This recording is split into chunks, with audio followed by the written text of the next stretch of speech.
I see the repetition of unnecessary suffering in relationships in daily interactions in public. A great deal of that suffering is programmed into the public. The only energized or excitable interactions that they know of or have been exposed to are bickering and cutting each other down.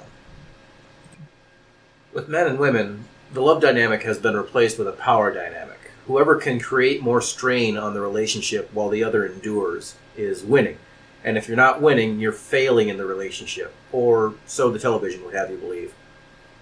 Here's another line of thought I've had on the modern relationship dynamics. I see young men who have never spent a month of their adult life outside of a relationship. They don't know their value outside of being a partner to women. This shows greatly through their suffering when they are separated and when every waking moment is just effort towards the next relationship. They won't take time to develop their own value while alone.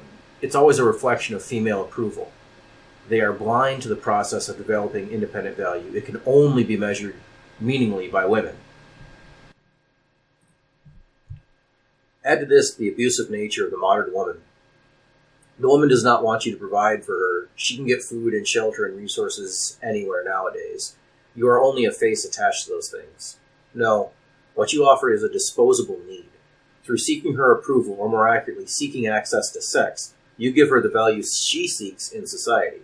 The sex might not even be very enjoyable, but for many men it is critical to their identity and status. Without access to sex, they risk losing their male identity, both their identity to others, but more so their identity to themselves. Without female approval in the form of access to sex, they believe themselves to be removed from participation in society, ostracized. But what do you trade for it?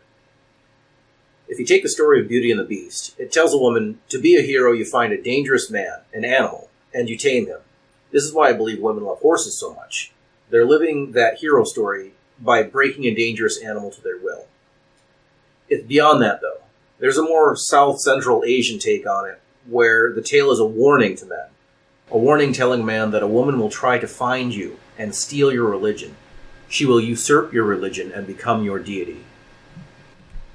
You can see a brief nod to this in the film A Knight's Tale. When Thatcher proclaims, he says his rosary to Jocelyn and Jocelyn alone.